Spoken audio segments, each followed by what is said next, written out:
Morena Pearson, 22 años, en pareja y con una hija con Daniel Bellini, el rey de la noche, el dueño del boliche Pinar de Rocha, año 2008, marzo.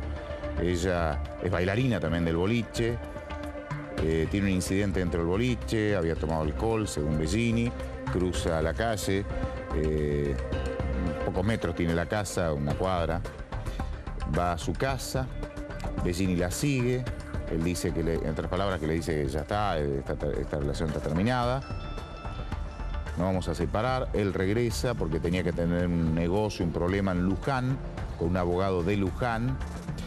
Y cuando aparece tiempo después, una hora después, una hora y pico después, la encuentra ella con un balazo en la cabeza, el arma al lado de la mano, en el vestidor de la habitación de la planta alta del edificio, del departamento o la casa de Bellini. Suicidio. Pero no le creyeron, porque aparecieron evidencias, mensajes que habían sido borrados, se habían borrado las huellas de la pistola. Había muchos datos, evidencias que llevaron a pensar que la mataron.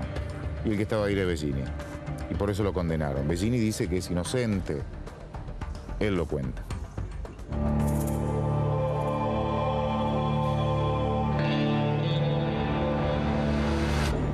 La requisitoria del fiscal, estaba leyendo, menciona mucho, es recurrente el tema de las comunicaciones suyas esa noche posterior al hallazgo del cuerpo. Claro, lo que pasa es que... Se puso a hablar con abogados, no, el ni fiscal... siquiera acompañó, para entender eso, ni siquiera acompañó a su mujer baleada. Esto está documentado en la causa. O sea, yo el primer llamado que hago, 3, 4 minutos después de haber encontrado el cuerpo, es al padre de Morena. A Francisco Pearson.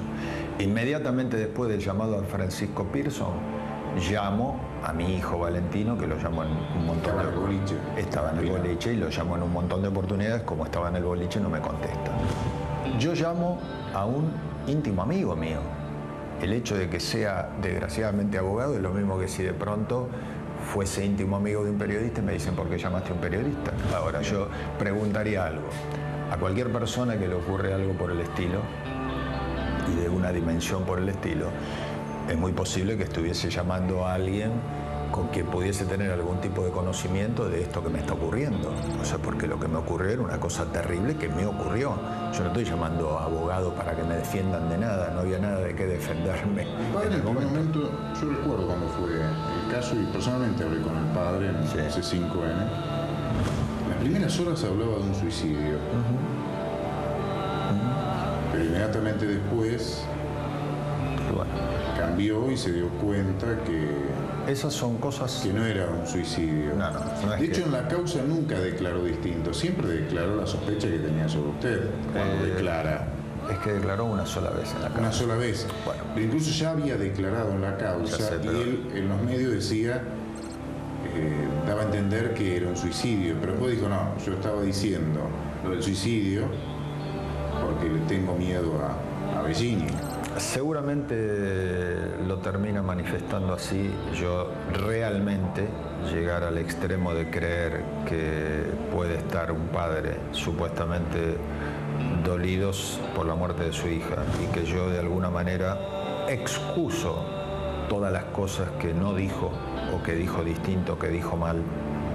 Y yo, si hay alguien con quien quisiera no colisionar y quisiera no tener una crisis tampoco pública, sería con el papá de Morena, porque el papá de Morena es el abuelo de mi nena. O sea, a mí me están acusando de una cosa terrible, y de la cosa más terrible no es solamente acusarme de un homicidio, acusarme falsamente de que maté a mi esposa. La cosa más terrible de la que me están acusando es que me están acusando de que habría matado a la mamá de mi nena. Sí. Y esto es una cosa extrema. Es una cosa extrema que realmente para mí, Frank, el papá de Morena, a quien le ofrecí que ponga peritos pagados por mí para que le demuestren que esto se trató de un suicidio, que después de eso vino la pericia de gendarmería que habla claramente de un suicidio, pero realmente yo quisiera no colisionar y quisiera que diga toda la verdad y quisiera que reflexione sobre esto, porque lo que más quiero es que algún día estemos en familia con Priscila y que podamos estar criándola juntos, ya que va a padecer durante toda su vida la muerte de su mamá, que encima falsamente la quieran convencer de que su papá mató a su mamá. Es una cosa terrible, que no lo dimensionan de la forma que deberían. Es mi nena, por supuesto, y el sentimiento que yo tengo con mi nena, por supuesto, no puedo pretender que otros sientan lo mismo. Pero es una nena que hoy tiene 4 años. ¿Usted la ve? Sí, sí, la veo todas las semanas. Tengo una visita de Priscila y tenemos un amor de siempre, o sea, porque realmente tenemos una relación hermosísima con mi hija. Esa es la versión de Bellini, pero también yo le contaba la otra versión, la más técnica, pericial, que aceptó el tribunal como la verdadera para ese tribunal. Fue a casación, le redujeron 1 año la pena, pero igual lo condenaron. Raquel Hermida es la abogada de Bellini. Doctora, gracias por atendernos. Buenas noches. ¿Qué tal? Buenas noches, un gusto. ¿Cómo anda? Bueno, ¿en qué situación está hoy su cliente? Bueno, nosotros recurrimos a la Corte Suprema de la provincia de Buenos Aires. Bien. En ella se presenta un hecho nuevo, porque se presenta una nueva pericia. Por ejemplo, ¿qué pericia? Una nueva pericia criminalística que realiza el licenciado Raúl Torre, sí, donde realmente tira abajo cada uno de los fundamentos de la pericia de rastros que obra en... que está en la causa. Fue tanto objeto de sentencia en el Tribunal Oral número 1 como de casación. Entonces, este hecho nuevo, descubrimos que, bueno, que esta perito miente, que esta perito dice cosas que no son ciertas y están con... Por ejemplo... Y por ejemplo, miren, no quería mucho abundar sobre ese tema, pero en realidad lo principal es que ella cree que ampliando una foto puede ver mejor algo, cuando usted sabe perfectamente que cada vez que amplía una foto pierde mayor nitidez y mayor rastro de lo que ella dice haber visto.